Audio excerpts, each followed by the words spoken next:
Okay. Hi, everyone. I'm Chris Jakubowski from Mentors for Starters and Skills for Future. And I'm very happy and proud to welcome you at our second webinar.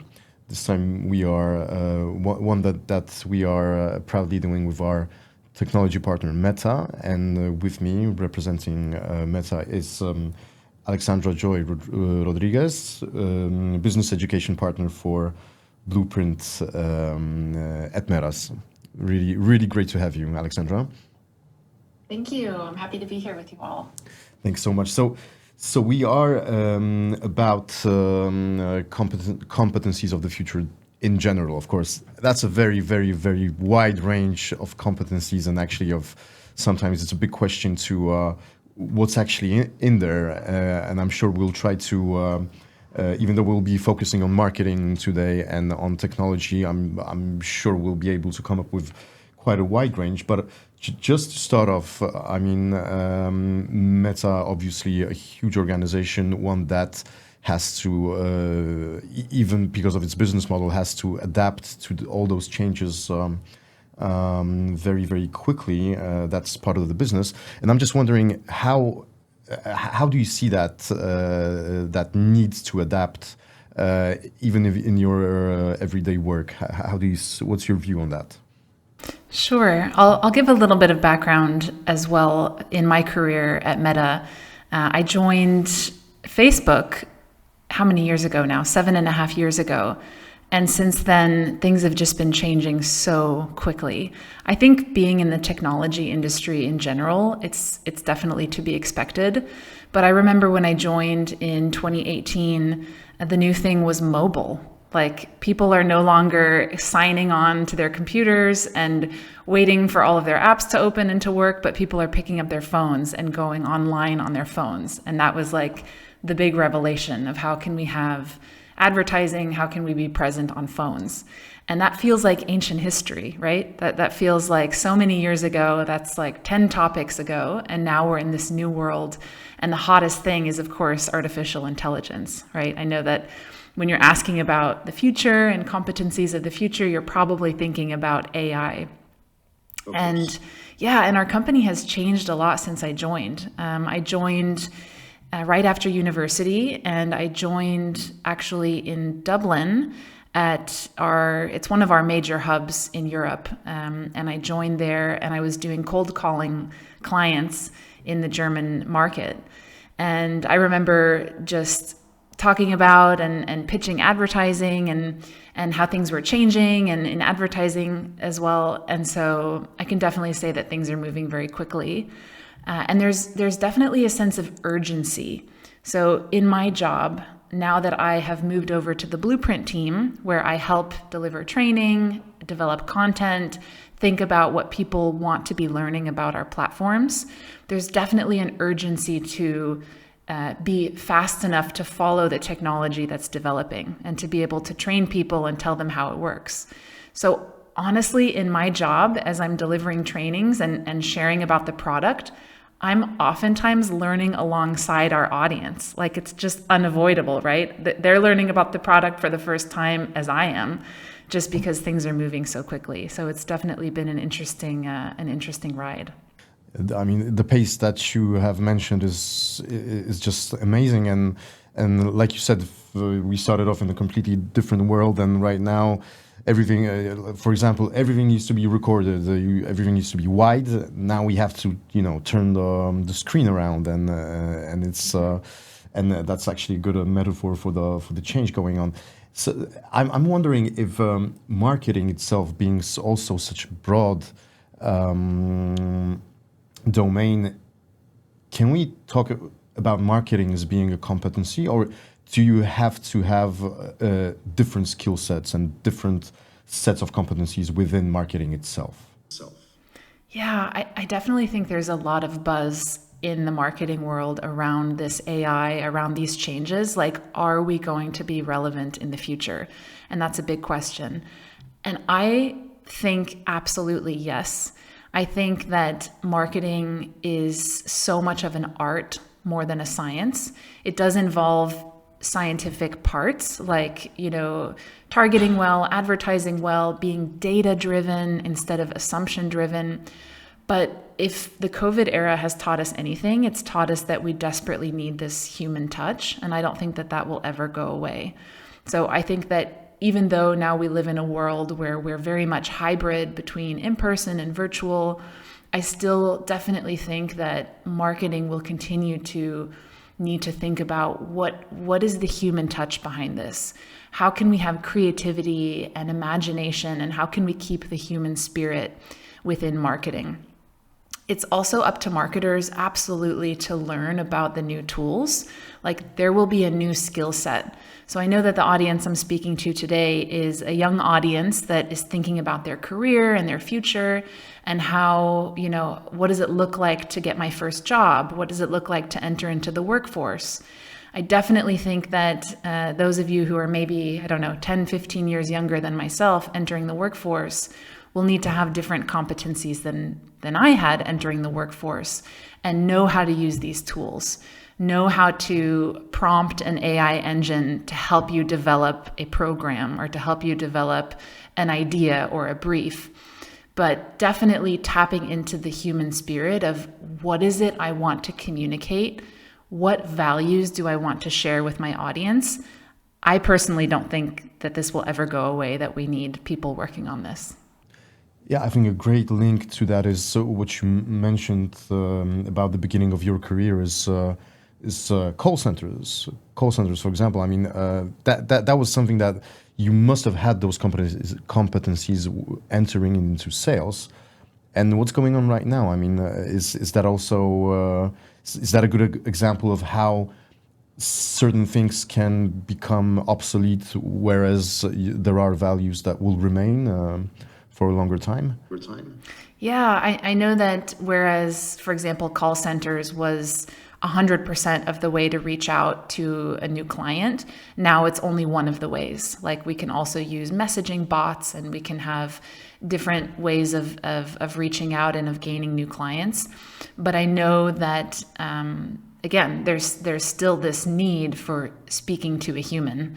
I think at some point, people do get frustrated with talking to a bot, or needing to read an article, or needing to do some kind of hacking by themselves, and do want support. So at Meta, the job that I was doing 7 years ago when I entered into the company and doing cold calling, this job actually still exists. It's pretty much the same. I mean, the tools have gotten better to help clients and to help them do analysis of how their campaigns are running, but this job is very much still alive and well. It's very calming in the way that people are often frightened. Okay, this will disappear and this will completely change, and it doesn't always end that way, right? Even with AI being so dominant right now, it doesn't mean that everything's going to be twisted completely around. Yeah, absolutely. And that is a good thing. Do you see anything, especially? I think it's very what you mentioned about often going along with the clients. And learning about actually the changes that are going on is something that you have to be able to do. Is what else do you see in terms of people actually entering the job market? What should they look out for in the marketing field, in technology marketing?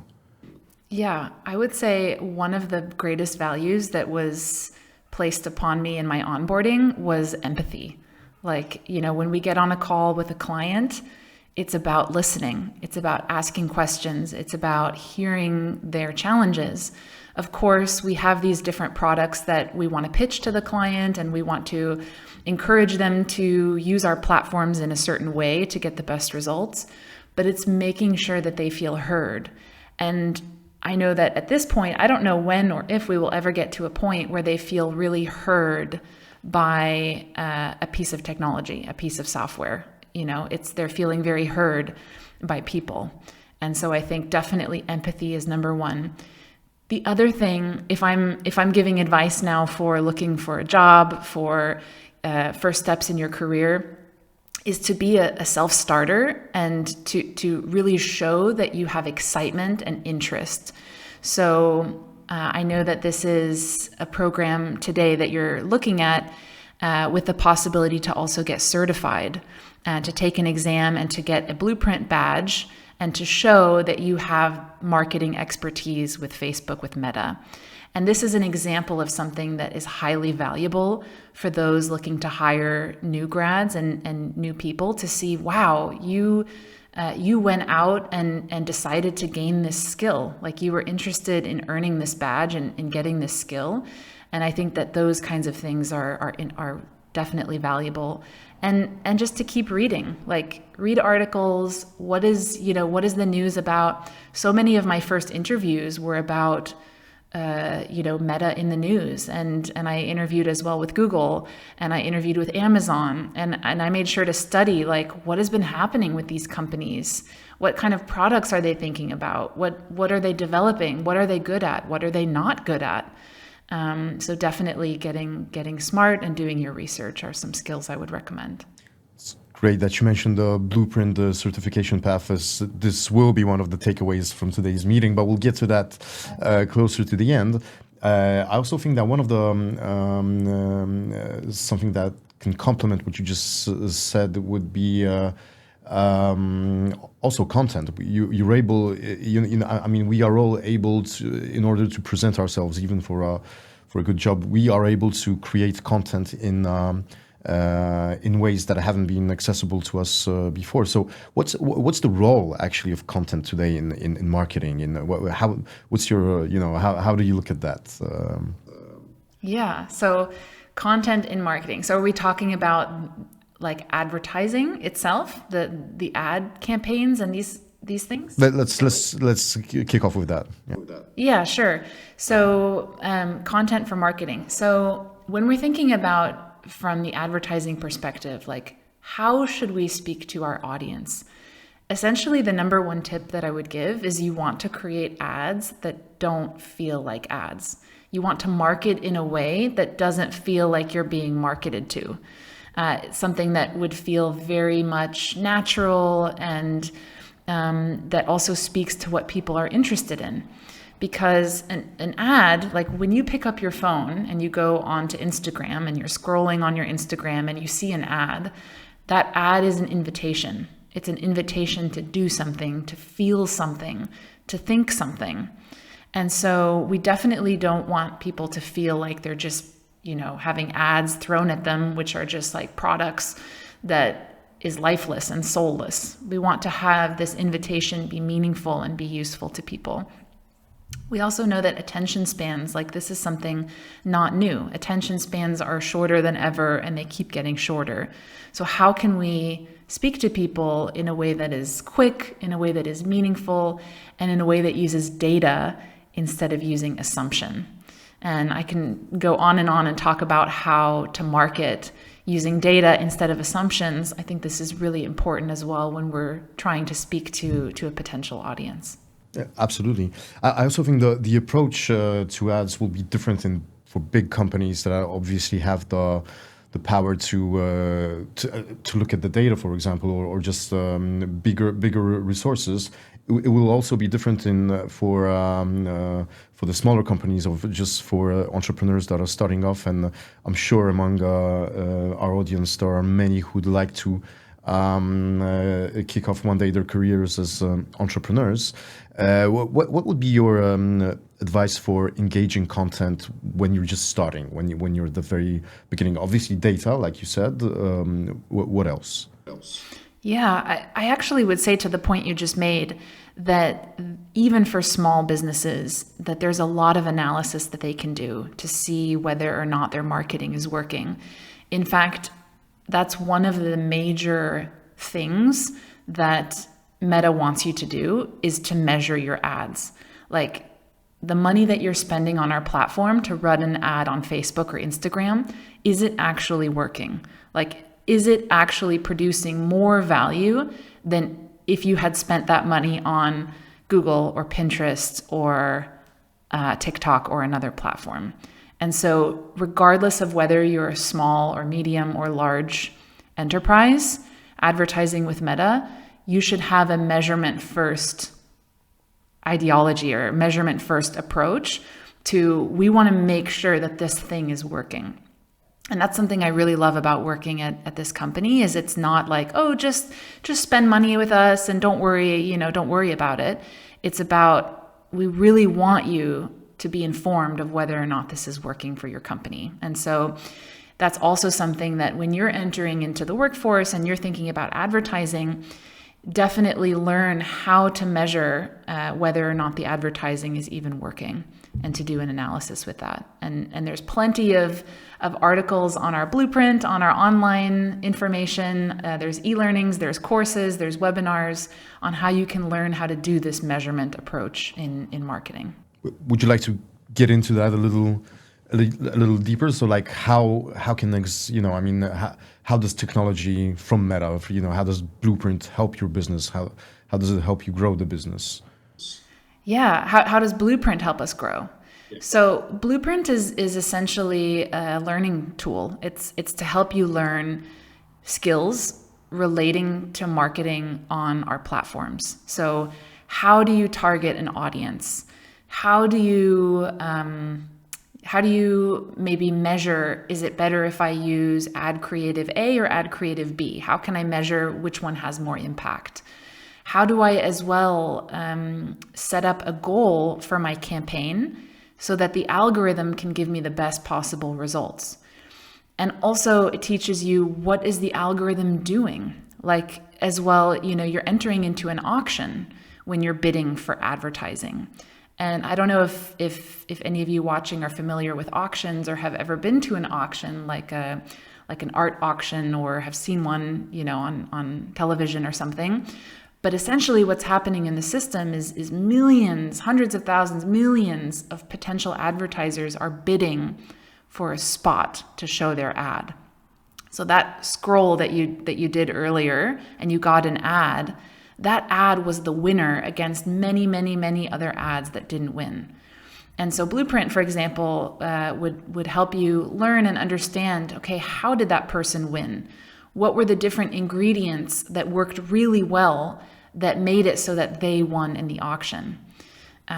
We also talk about, how much should you be spending? Can you set limits for your spending? What kinds of results should you be looking at? What kind of frequency should you target your audience at?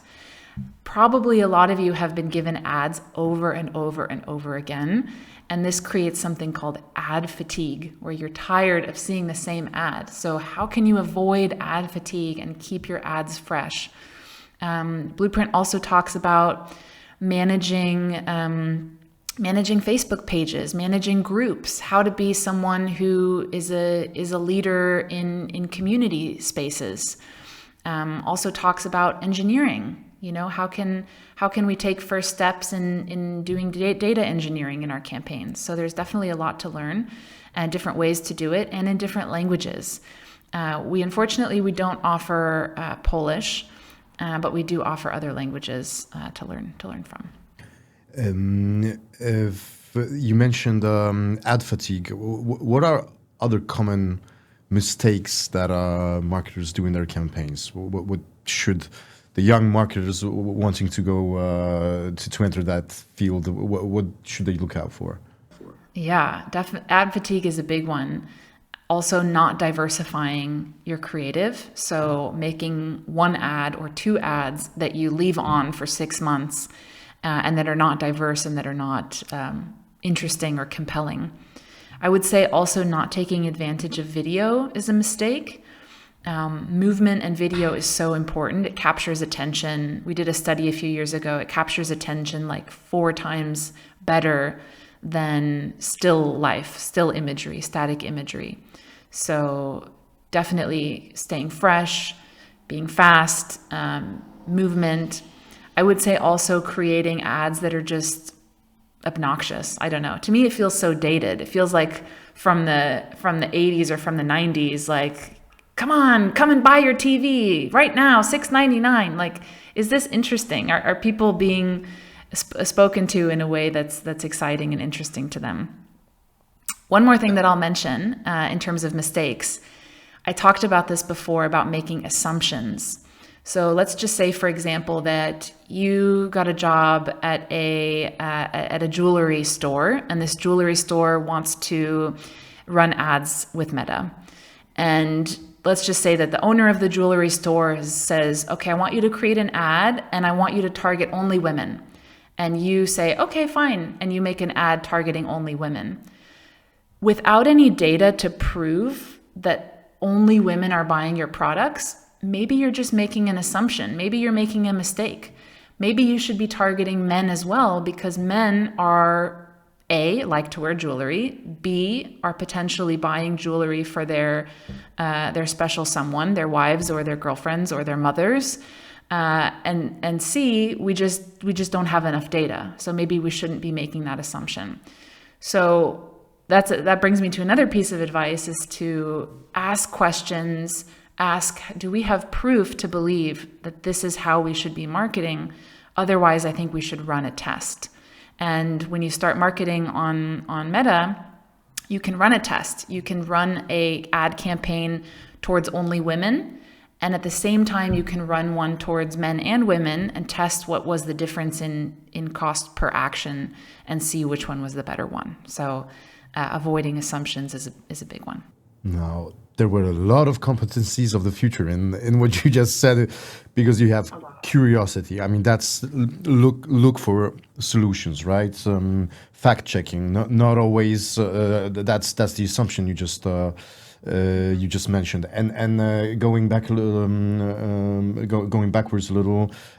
Creativity, one of my personal favorites. It's like, without being, and that doesn't mean that you have to come up with the craziest ideas for ads, right? It's just about looking for different solutions. I mean, very often something very simple will give you the best results, but you just have to be creative about it, right? Definitely.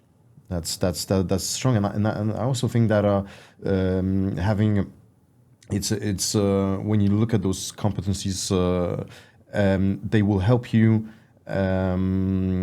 look at the data, the facts in a better way. Because even if we're all about those, skills for future, we're about a lot of soft skills, but you are not able to navigate in this world without hard skills as well, and which are obviously also could be competencies.